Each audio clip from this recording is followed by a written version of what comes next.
Pangalawa pong biyaya kong nakamtan sa dakong ito na ipinagpapasalamat ko sa ating Ama, sapagkat bilang pagkatao din po ay mahina po ang aking kalooban. Sa simpleng bagay, hindi ko po kaya yung ma-stress na mag-isip ng kung ano-ano.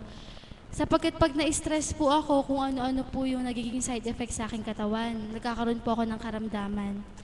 Subalit sa dakong ito po, hindi po pagdaka ay lalakas ang kalooban mo. Subalit, sa bawat araw na pagpupunla ng Ama, sa mga salita po niya, tuwirang yun po nagpapatatag sa kalooban ko. Na hindi man po ganun kalakas na ang loob ko, subalit, batid ko na may pagbabago, sapagkat, paano nga po ba mapapatotohanan?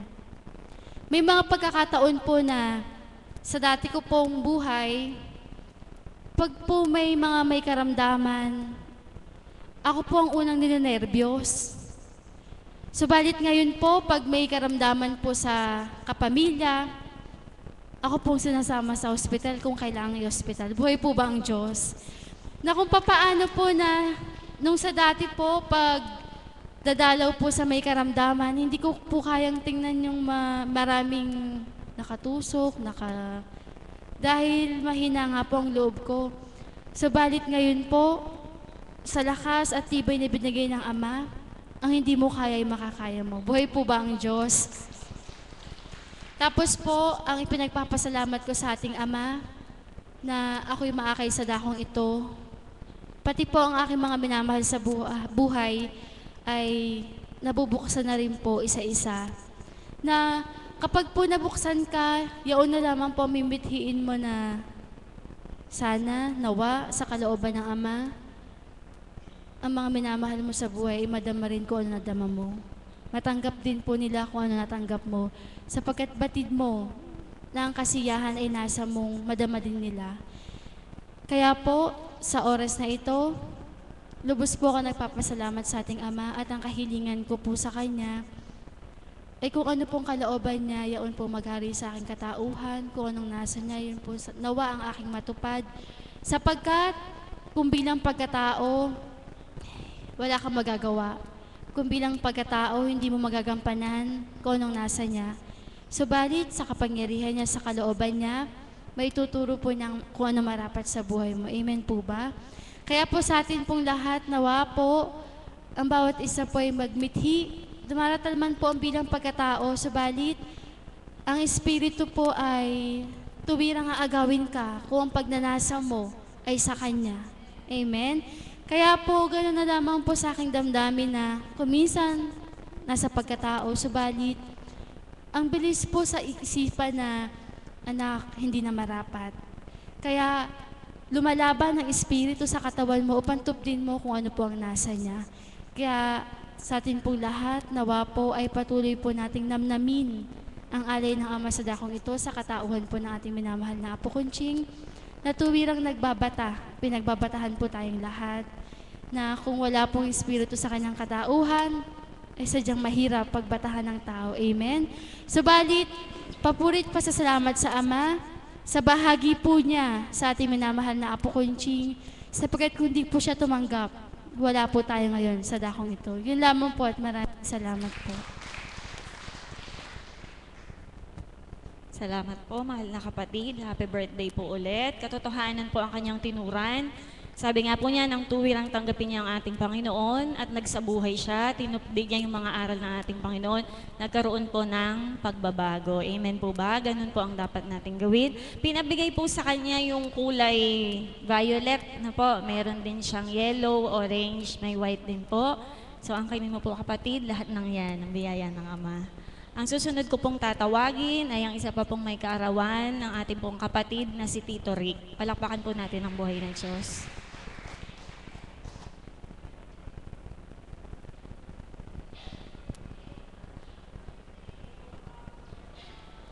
Maraming salamat po at magandang umaga po sa gabing ito. Talaga pong buhay ang Diyos tulad ng aking ipapahayag. Hindi ako nagplano, hindi ko po sukat akalain na ako'y makakarating sapagkat sabi ko nga working birthday ko. Hindi ko po pwedeng hindi siputin yung aking graduate school dahil po Sabado nagtuturo ako ay sa isang pagkakataon po, sabi ko nga, may hiwaga po.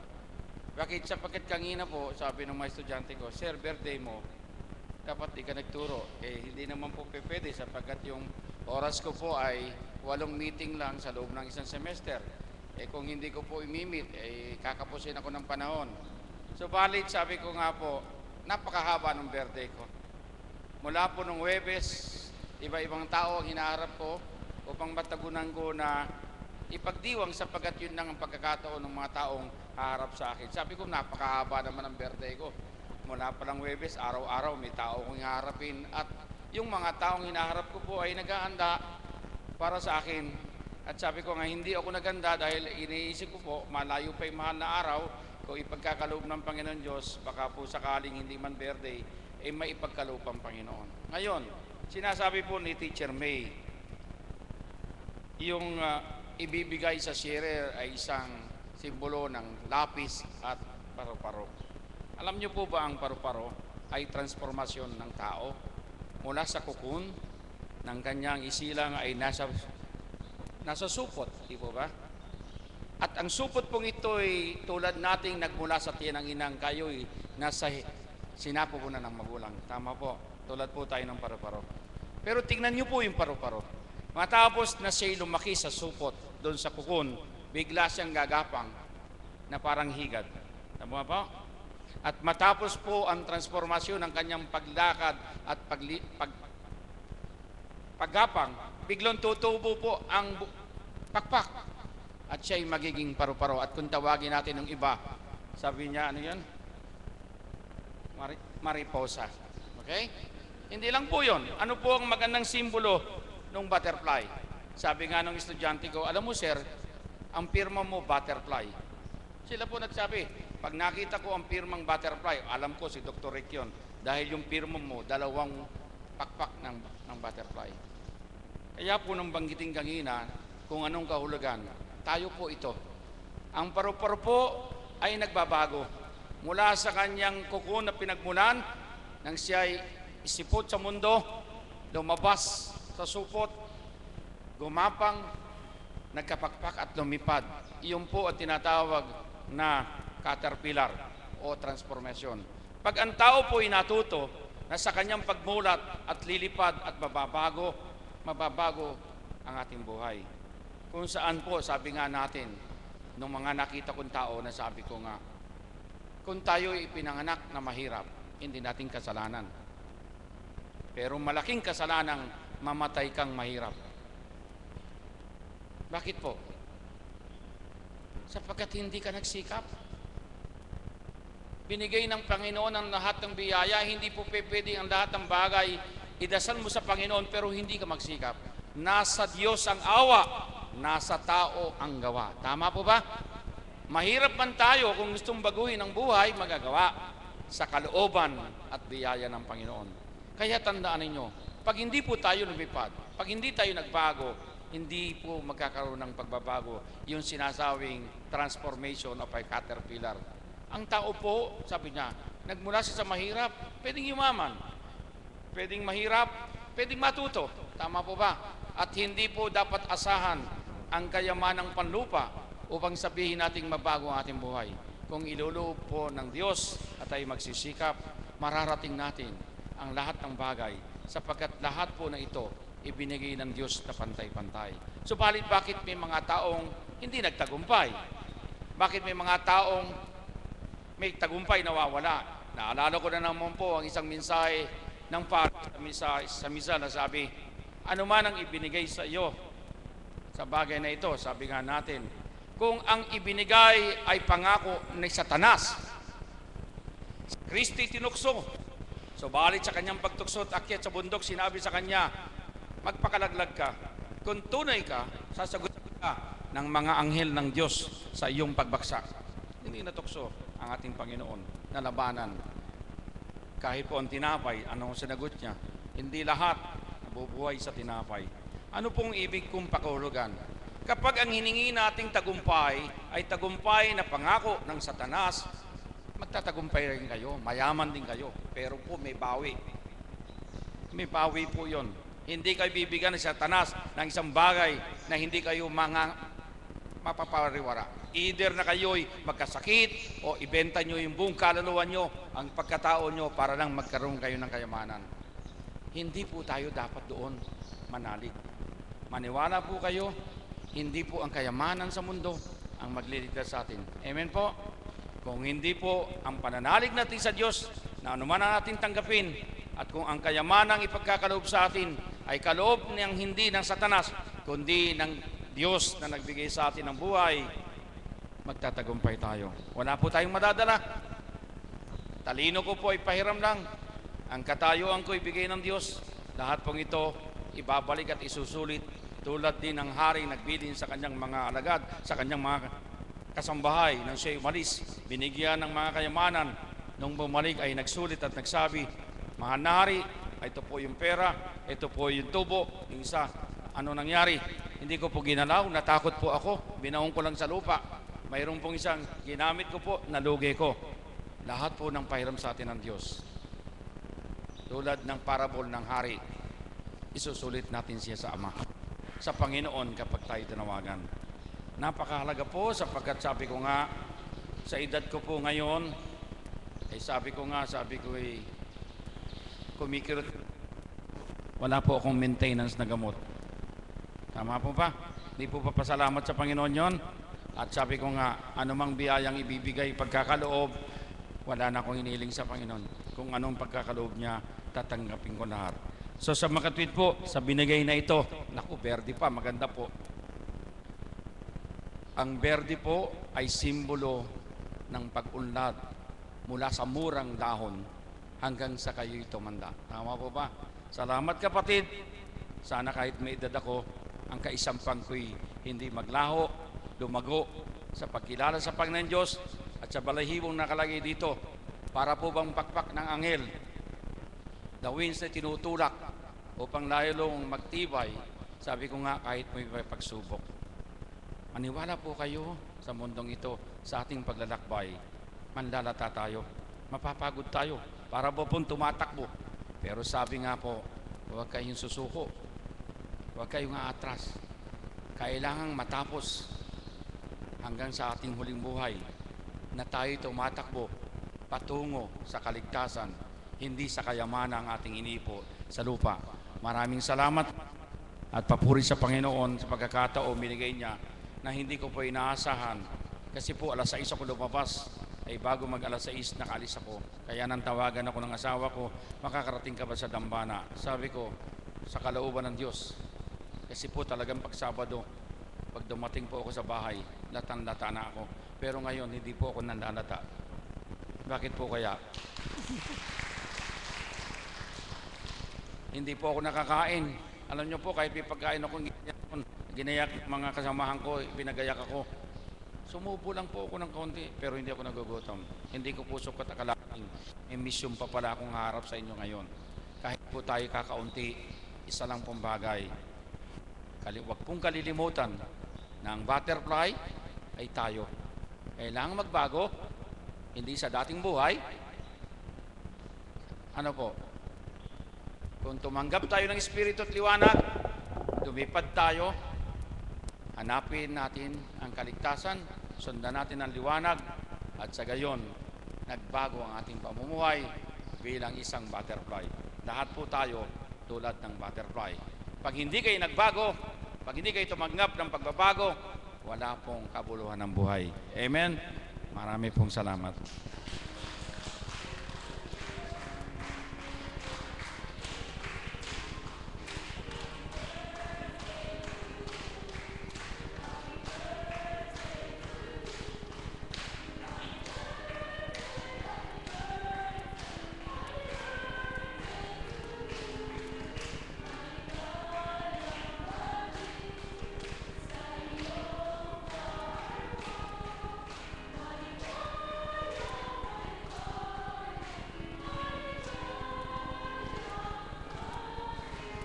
Maraming salamat po.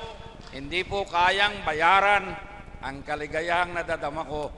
Kahit po anong kusing, hindi po kaya. Sapagkat ang nagbati sa akin ay kayo at ang kaligayahan po sa mga taong nakaalala at bumati sa akin Diyos na po ang magbibigay ng anumang gantimpalang dapat na matanggap ninyo kung hindi ko man kayo matulungan.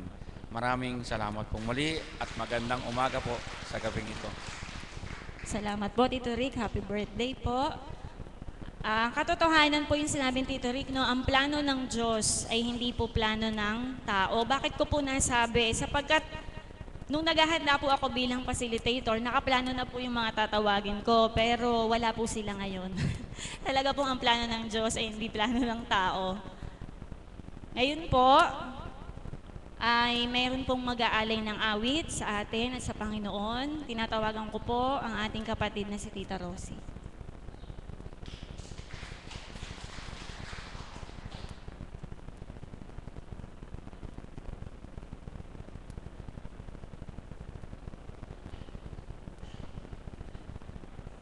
Purihin ka, Ama, sa kadakilaan mo. Nagpupurit, nagpapasalamat, lalo tigit sa aking hiram na buhay. Salamat po, Ama, sa gabay mo't patnubay na patuloy at patuloy mo kung pinatatatag at nagtitibay dito sa labanang banal. Salamat po. Ang awitin ko pong ito kung paano nga ako nakarating dito sa dambanang ito. Alay ko po sa Ama at lalo tigit sa mahal na Apo. Sa isang dambana, ako'y nakumbida, mag-alay ng sayaw para sa kanya. Subalit di ko pa siya kikilala, kay gandang babae, siya pala ay ang ama. Subalit di nagtagal, ako'y nilapitan. Dampi ng kamay niya, aking nadama. Banal na espiritu ang sumasa kanya. Purihin, purihin, purihin ka, o Ama. Salamat po sa iyo, Panginoong Hesukristo. Ako'y inakay mo sa dambanang ito. Banal na espiritu ang sumasa iyo. Purihin, purihin, purihin ka, o Ama. Naway magampanan ang pag-aatas mo. Magpatak ng mata sa mga kapatid ko. Salamat sa iyo, salamat sa iyo. Purihin, purihin, purihin ka, o Ama. Salamat po. Nagpapasalamat po ako sa biyayang pinagkaloob sa akin ng Panginoon sa araw na ito. Salamat po.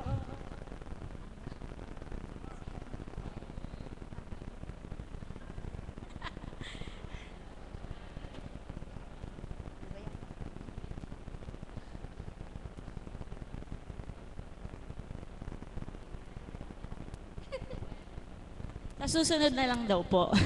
Salamat po, Tita Rosie. Kanina po pala, pasensya na po, medyo may kaba pa kasi bagong, first time. Napakabuti po ng Ama. Salamat po sa Kanya, purihin siya. Dahil po kanina, di ba sabi ko po, hindi ko po alam po ano yung talagang mensahe ng paru-paro. Napakabuti po ng Diyos. Binigay po sa atin sa pamamagitan po ng katauhan ni Tito Rick. Maraming salamat po. Ngayon po, ang susunod ko pong tatawagin ay hindi po pwedeng hindi ko tawagin. Sapagkat po pagka siya yung tumitindig dito, hindi ko po sinasabing yung iba hindi. Lahat po may kinapupulutan po tayong aral. Subalit nga po pag siya ang nakatayo dito, Pag po naganap sa ating buhay, napapatunayan po natin katotohanan ng kanyang mga tinuturan. Kaya po mga kapatid, palakpakan po natin ang buhay na Diyos sa ating Mother of the House, Mami Marisa.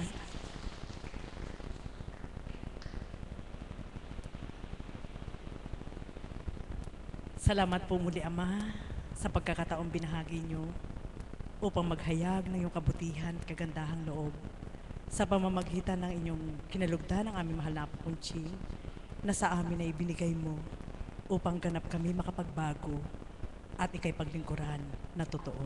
Amen. Buhay po ba ang Diyos? Purihin, purihin. Salamat kapatid na May. Maraming salamat. Alam niyo po, sa bawat araw, sabi nga ni kapatid na Pearl at ni kapatid na Marie, napakabilis naman ang araw. Parang kahapon, Lunes lang. Ngayon, Sabado na naman. Amen po ba yun? Napakabilis po talaga. Isipin niyo po, pagkatapos ng March, April na, at sunod-sunod na, napakabilis po talaga. Subalit sa kabila po ng kaibilis na ito, alam ko po na sa bawat araw, ang banal na espiritu sa katawan nating mahal na Apo Kunching ay nagdudumali na rin na patuloy na naghahayag ng katotohanan upang makapag-ani ang Diyos mula sa atin. Amen po ba yun? Nararamdaman niyo po ba yun? Alam niyo po, kanina po sa bahagi po ng banal na espiritu sa katauhan ng ating mahal na Apo, naroon po yung ukol sa pag-uusig. Hindi lang po ako nagkaroon ng pagkakataon at nais ko pong ibahagi sa inyo ngayon. Sa katotohanan lang po, sa bawat araw, kapag ang isang lingkod ng Diyos ang inusig ng tao, at ang lingkod na ito ay buong katapatan na tumutupad sa Diyos, hindi niyo po ba alam na ang gumagantay ang Diyos? Amen po ba yun? Buhay po ba ang Diyos? Napakarami na pong kaganapan na pinadama sa akin ng Ama at pinasilay sa katauhan ng ating mahal na Apo Kunching at maging sa aming mga alagad. Na sabi nga, kung kailan ka naglingkod, pakiramdam mo, aping-api ka. Amen? Sapagkat naroon po yung kaukulang na-abuse ka ng tao. Doon sa alam nilang ikaw ay nagpapakabanal. At sa aking pagninilay po, sadya pong kaganapan na dapat ay maganap. Sapagkat habang ako po kanina ay nasa harap po ng computer pag uwi po namin at inaaliw po yung aking alaga, ito po ang sumagi sa aking kaisipan na sabi nga sa isang iglap nung tinura ng banal na espiritu, sa isang kampay lang ng kamay ng ating Ama, maaaring ipaganap niya kung ano yung nasa niya. Subalit bakit hindi nga po nagaganap na sabay-sabay? At yun po yung katotohanan. At bilang mga lingkod po, bilang mga alagad, at sa katauhan ng ating mahal na Apo Kunching, sa tuwin ay sinasambit ko po, si Apo Kunching po yung buhay na Biblia. Amen po ba yun? Sapagkat sa katotohanan lang po, yung Biblia na yan ay hindi matutuunan ng pansin ng tao kung walang magpapaliwanag. Amen? Buhay po ba ang Diyos? Sa katotohanan po, maging sa unang buhay, pag binasa mo yan, hindi mo na maiintindihan. Subalit ngayon, dahil may buhay na ginamit ang ating Panginoon, ang ating mahal na Apo Kunching, ang tawag ko po, Living Bible, sapagkat yung gawa at salita, nakikita nating lahat. Amen po ba yun? Buhay po ba ang Diyos? Kaya kapag sinundan mo ang bawat pahiwatig ng banal na espiritu sa kanyang katauhan, pakiramdam mo, nabasa mo na rin sa Biblia, ang kaukulang ipinahahayag na hindi ka man tumingin sa Biblia, kapag itinakda ng Ama na sumuri ka sa Biblia, nauna mo nang narinig na mula sa Espiritu. Amen po ba yun? Buhay po ba ang Diyos? Natatanto niyo po ba yun? Alam niyo po, bawat araw sundan niyo po ng kaukulang gawa yung bawat pahayag at ipasisilay po sa inyo ng Ama kung paano ang kaganapan. At ito nga po ang pinaliwanag po niya sa aking kaisipan kanina, anak. Yan ang katotohanan. Sapagkat ang bawat lingkod man, kaya dumaranas ng kaukulan na pakiramdam ay parang hindi sila mahal ng Diyos, naroon po yung kaukulan na tinitest ni God yung kakayahan mo bilang ikaw na pinili niya upang magamit mo yung kapangyarihan niya. Amen po ba yun? Sige po, paano natin po mababatid na yung kapangyarihan na yun ay gumagalaw kung walang magaganap sa atin na kailangan natin danasin? Amen po ba yun? Buhay po ba ang Diyos? At sabi ko nga kay kapatid na Pearl, na mapapabuntong hininga ka na lang talaga. Sabi ng banal na espiritu kanina, sige, higitin nyo nga ang hininga nyo. Sadyang mapapabuntong hininga ka na lang. Sapagkat, sasabihin mo, ay, buhay. Sa bagay, Kung hindi nga mga ganap ang lahat ng ito, walang hiwagang gagawin ng Diyos sa buhay ko. Amen po ba yun? Buhay po ba ang Diyos? At yan po yung kaukulan na kung magiging positibo ang pagtanggap mo sa kaukulan na handog sa iyo ng Diyos, sadyang hindi ka malulumbay. Amen po ba yun? Naroon po yung sa magkabilang isip, maging sa katawan mo, dalawa silang nag-aagawan. Amen? Kaya kung mananatili po tayo doon sa bilang pagkatao, mararamdaman mo yung pagsidhi ng pag-agaw sa iyo ni kalaban. Amen?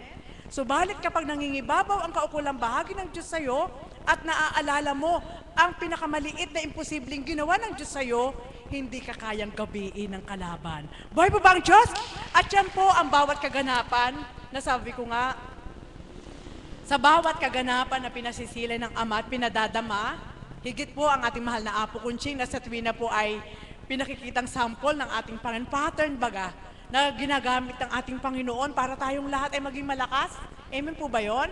Nasabi nga, ang ating mahal na Apo Kunching ay buong tapat at buong kababaan na nagpagamit sa Diyos. Subalit, buong aliw naman na pinahintulot ng Ama ang pagdalisay upang higit na lalong kuminang. Hindi mababawasan ng kinang, kundi lalong madadagdagan ng kinang sapagkat nag-uumapaw ang galak ng Ama kapag ang sino mang matapat na anak niya ay nagsusumakit na sa kanya ay tumupad. Amen po ba yun? Buhay po ba ang Diyos? Nasasakyan niyo po ba? At yan po yung katotohanan sapagkat yun po pala ay magiging sandata mo at lagi niyo pong tatandaan na kapag sa unang pagsubok at pagdalisay ng buhay mo ay nagamit mo ang kapangyarihan ng Diyos, sigurado sa susunod may panibagong kapangyarihan siyang ibibigay sa iyo na mas higit pa doon sa nauna na ginamit mo. Amen po ba yun? Buhay po ba ang Diyos? Totoo po yun. Sapagkat alam ng Ama kung saan ka mahina na sinasambit ng ating banal na Espiritu. Kaya kapag ito ay ginamit na at sinubok na sa katawan mo, kailangan paglabanan mo sapagkat alam mo na ito ay, sabi nga ni Kuya Rick, test of fire. Kailangan talagang pagdaanan mo yon para maramdaman mo kung paano kumilos ang Diyos sa iyo. Mga kapatid, yan po. Kaya kung ang lahat ay magkakaroon ng takot sa ating Panginoon, na sa Kanya'y humiwalay, sadyang hindi mo na pahihintulutan na ang oras mo'y masayang habang nabubuhay ka sa mundo. Amen po ba yun? Sa katotohanan lang po, sa tuwing naaalala ko po yung pinatupad sa aking pagdalisay ng Ama, sadya pong, sabi ko nga, hindi man sapat at higit sa sapat ang maiaalay ko para sa Diyos. Ayoko pong sa bawat pagpikit ng aking mata ay may makaligtaan ako na hindi ko siya mabahaginan ng galak sa karampot man na alaala.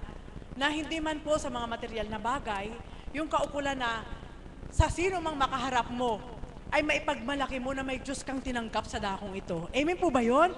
Yun po ang katotohanan, sapagkat mapapalawig lamang ang kaukulang gawa ng ating Panginoon kung tayong lahat na tumanggap ay hindi natin siya ikahihiya na ibahagi kanino man. Buhay po ba ang Diyos? At yun po ang katotohanan, mga kapatid, sa bawat araw po, kagaya po ng sinambit ko sa inyong pag-uusig ng mga tao, sadya pong napakabuti ng Diyos, sapagkat habang nakikita ka na parang walang pinagkaiba sa pag nanonood ka ng TV or dili kaya sini. Nakakainis naman yung kontrabida na yun. Ayan na naman, susuntukin na naman si ganito. Amen po ba yun? Andoon yung ano ng katawan mo na parang nag-i-enjoy ka pa na, naku, susuntukin na naman, tumago ka na, tumakbo ka na, parang sinususulan mo pang ganon kapag nanonood ka. Amen po ba yun? Subalit, bakit nga ba kailangan maganap yun? Subalit, alam niyo po ba, kung kayo'y nanonood ng mga teleserye na ganyan, magkaroon po kayo ng positibong pagninilay. Maaaring maganap sa'yo, sa kanya, sa ating lahat. Alam niyo na po ba? Alam niyo na po kung ano yung magiging hantungan. Sadyang naroon po yung kaukulan na kailangan ka munang bugbugin ng todo-todo hanggang mawalan ka ng hininga. Subalit, pagdating ng huli, makikita niyo naman, kapag ibinigay ng Ama dahil bida ka, ibibigay din niya sa iyo ang galak ng puso mo. Buhay po ba ang Diyos? At yan po ang mga kaukulang kaganapan na hindi kayang ipaliwanag ng tao kung wala nga pong mag-uudyok na magbigay ng karunungan. At yan po ang pinakamalaking utang na loob na tinatanaw po namin sa Ama at sa ginagamit po niya ang ating mahal na Apo Kunching. Nasambitin man ng tao bakit kailangan si Apo Kunching, sapagkat kung hindi nga po nagpagamit si Apo Kunching sa ating Ama, hindi maaaring tayo ang gamitin. At hindi natin mababatid yun kung walang isang nagparaya. Amen po ba yun? Buhay po ba ang Diyos? Kaya kung lahat po ay bibigyan ng halaga na yon, yung mga kaparaanan na yon, kasi minsan po may mga kaganapan na maging sa inyo nagaganap yan sa mga personal na buhay nyo. Halimbawa, may isang kaibigan ka, ginamit ka doon sa matinding pangangailangan mo. At nang dumatal na yung takda na may natagpuan ka isang kaibigan na mas higit na makapagbibigay sa'yo doon sa matinding pangangailangan mo, nakalimutan mo na itong isa. Alam niyo po ba, ayaw ng Panginoon ng ganyan. Sapagkat walang pinagkaiba po yan sa isang hagdanan, na kapag lahat ng baitang ay dinaanan mo paakyat, sigurado kapag bumaba ka, dadaanan mo rin pababa. Kaya wala kang dapat talikdan. Amen po ba yun? Buhay po ba ang Diyos? Hindi ka maaaring humakbang na hahakbang 3 kaagad. Kundi lahat ng baitang hahakbangan mo. Kaya lahat ng taong ginamit sa iyo ng Ama, may mahigit pa na dumating man sa buhay mo, higit sa nauna, kailangan wag mo pa rin kalimutan kung sino yung nauna. Buhay po ba ang Diyos? Amen po ba yun? At yan po yung katotohanan sa dakong ito, kailanman ay hindi lilimutin ng tao kapag totoong tumanggap sa Diyos. Amen? Sapagkat kami po bilang mga alagad, mararamdaman ito ng mga kapatid ko mga kapatid kong alagad. Sa dakong ito, kung tao lang na pasyente ay pagmamasdan mo, pwedeng hindi ka pumunta Subalit, kapag ginayagis na ng Ama ang isip mo na si Apo hindi mo makita na isang araw, makukonsensya ka na. Buhay po ba ang Diyos? Amen po ba yun? Nararamdaman niyo po ba yun? Kaya nga minsan sa mga bata man, naku, lagot ka, magagalit si Apo, ginagawang katatakutan si Apo, sapagkat makapangyarihan ang pangalang Apo. Buhay po ba ang Diyos? Ang kataas-taasan na pangalan ay makapangyarihan. Kaya makita niyo po, kahit saan dako, hindi ka lang pumunta 1 araw, 2 araw dito, pag nasalubong mo si Apo, sa kung saan tatago ka. Buhay po ba ang Diyos? Amen po ba yun? Dahil may kasalanan ka. Subalit, kung wala kang kasalanan, sasalubungin mo. Buhay po ba ang Diyos? Alam niyo po, pinakikita po ito ng Ama Patawad po, kailangan ko pong sambitin. Naku, andyan si Apo, masasalubong ko, dito muna kaya ako. Hindi niya alam, ang Espiritu may mata. Tapos bigla na lang magugulat, huy, sasabihin sa'yo, ay Apo, tingnan niyo nga po, ganyan ang tao, ano po? Subalit sa dakong ito, alam niyo po ba, napakapalad po natin. Sapagkat, ang Apo na naririto ay hindi nakakatakot. Ang Apo na naririto, kung pagmamasdan niyo po sa panlabas na kaanyuan, napakaganda. Amen po ba yun? At ang nakapaloob sa Kanya, napakagwapo. Buhay po ba ang Diyos? Amen po ba yun? Mga kapatid, alam niyo po ba? Sabi ko nga kay kapatid na Myrna, makita mo lang naka-blue eye si Apo, lahat ng problema mo, mawawala na. Amen po ba yun? Sapagkat alam mo, sa harapan mo, hindi tao nagsasalita. Kaya kung mataman po, nagmamasid ang bawat isa sa banal na Espiritu sa katauhan ng ating mahal na Apo Kunching, hindi pwedeng walang pakikita ang Ama sa'yo. Amen po ba yun? Kaya nga kami, kahit nga sa awit lang, sa pag-awit, pag sino mang tumindig dito naka-awit, at gaganyan na kami, inaangkin na namin hiniheli kami ng Panginoon. Subalit ilan nga po ba ang makaka-appreciate sa ganitong kaganapan? Alam niyo po ba? Sabi nga, kung ang bawat kaganapan ng Diyos sa'yo ay ang titingnan mo lang, ay yung pinakamalaki na maa-amaze ka, hindi mo na kailanman makikita yung pinakamaliit na gagawin niya sa buhay mo. Buhay po ba ang Diyos?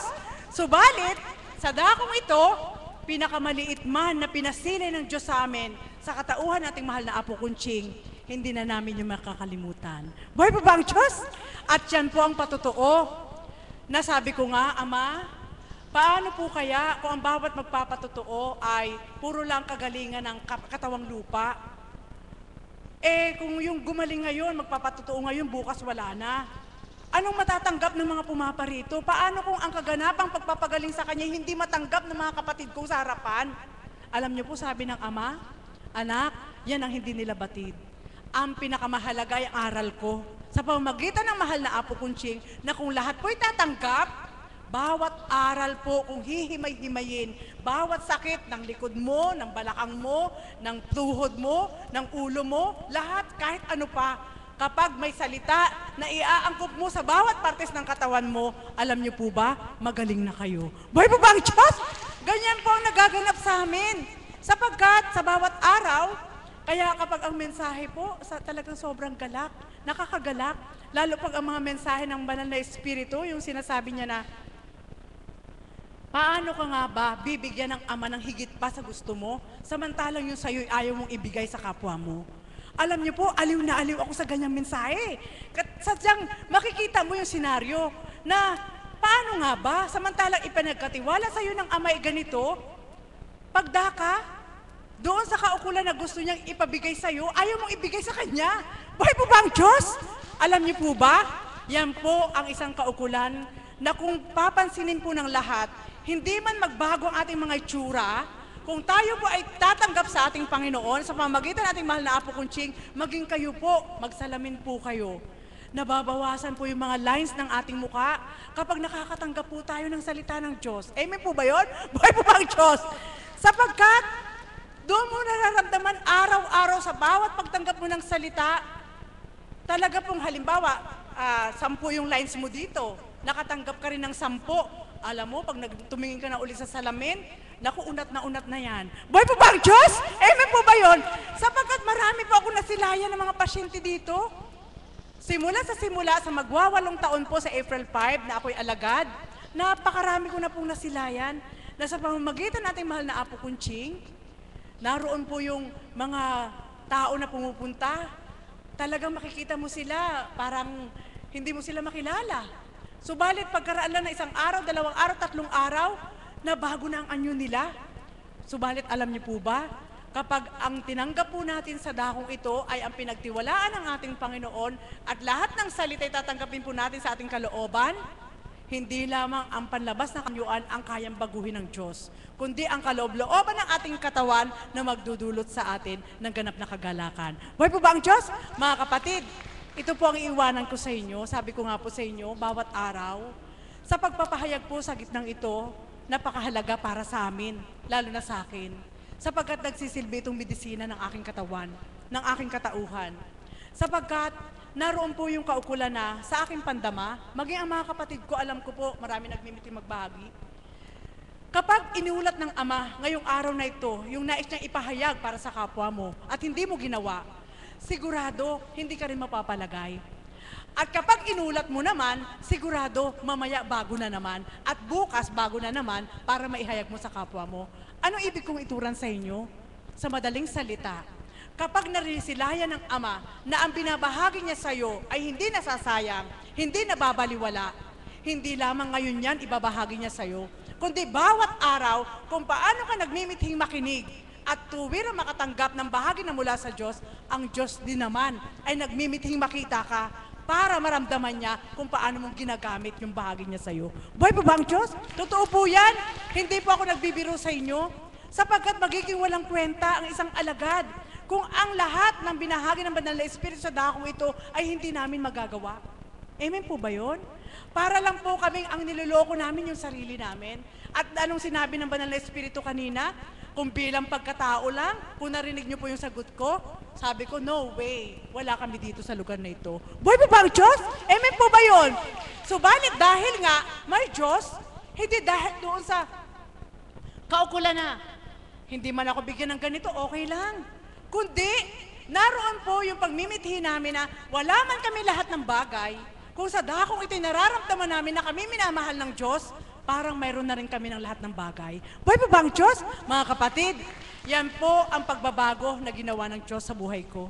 Yan po ang pagbabago na kaukulan na sabi nga, nararamdaman ko sa puso ko na kapag ang totoong tumanggap sa Diyos, ay tinanggap niyang totoo sa puso niya, kung anong nadarama mo, kahit hindi ka magsasalita, mararamdaman niya eh. Amen po ba yun? Subalit, kung ang totoong tumanggap sa Diyos ay nahatulan pa na sasabihin totoong ding tumanggap sa Diyos, sino kaya ang hindi totoong tumanggap sa Diyos? Mahirap, ano po? Mahirap suriin. Subalit, ito lang po sasabitin ko sa inyo. Sa bawat araw sa dakong ito, nararamdaman ko po ng ating Panginoon ay naghahanap na ng pag-ani. Gusto na niyang masilayan ang pagtupad ng mga tao. Gusto na niyang masilayan na magbunga ang mga tao. Gusto na niyang masilayan na makinabang siya sa mga tao. Hindi sa mga material na inyo nakakamtan, kundi maihasik kung ano po yung kaukulang nasa ng Diyos para sa ating lahat. Kaya ang dakong ito ay isang tipanan po niya. Kaya mga kapatid, simula sa araw na ito, Huwag niyo pong kalimutan, ang dakong ito ay ang Diyos ay nakikipagtipan sa inyo. Kaya kung isang araw hindi kayo tumungo sa dakong ito, at si God ay naghihintay sa inyo, syempre malungkot si God dahil inindyan nyo. Kaya nawa po lahat na tumutungo sa dakong ito, dahil ito ang tipanan niya, huwag naman po natin indyanin si God. At kung hindi naman kayo nakatungo na hindi kayo nakita, ang Diyos ay nakakakita sa lahat ng ating ginagawa, nawa ang paggawa rin po natin ay angkop din sa turo ng ating Panginoon. Upang sa gayon, hindi ka man tumungo sa dakong ito, hindi mo pa rin naindyan si God, sapagkat ang ginamit mo ay ang kanyang kabutihan. Buhay po ba ang Diyos? Yan lang po iwanan ko po sa inyo, sapagkat sa bawat araw, sabi ko nga po, walang hihigit pa sa nararamdaman ng puso ko. Walang hihigit pa sa natanggap ko sa puso ko. Nasabi nga, hindi man ang kayamanan ng panlupa ang natanggap mo, subalit doon sa pag-araw-araw na pag-usad mo, na wala ka kahit na ano, yan ay isang patunay ng Diyos na binago ka niya, minahal ka niya, at siyang may karapatan upang buhayin ka niya. Muli, magandang umaga po sa inyo sa gabing ito. Paro-paro. Bibigyan ko po ng meaning. Si Kuya Rick binigyan ng meaning. Salamat, Sister May. Ito ang patunay ng Ama. Transparent siya. Kung ano ang nasa loob nito, hindi mo kayang itago. Kaya kung paano yung kaukulan na saan ka man magtungo, kung ikaw ay makatotohanan, loob at labas makikita ng Diyos. At sa pamamagitan po ng kaputian, ng kalinisan ng bawat isa, mahahambing din po kayo sa paru-paro, nalilipad-lipad, punong-puno ng liwanag, pagsubok man ay nakakamtan, kasaganaan pa rin ay ibibigay. Muli, magandang umaga po sa inyo. Maraming salamat po, Mother. Ayan po, napakabuti po talaga ng Diyos, no? Na ibigay po sa atin ang kahulugan, siksik, liglig at umaapaw. Amen po ba? Amen po. At yun na po yung nakahanda ko po na ballpen, no po, patotoo lang po na 5 daliri ng Ama, subalit wala na nga pong susunod ng babahagi sapagkat ito daw po ay nauukol para sa ating mahal na Apo Conching. Purihin po ang Ama. Salamat po. Inaaya na po ang lahat na magsitayo, maghawak-hawak ng kamay at ating pong awitin ng panalangin itinuro sa atin ng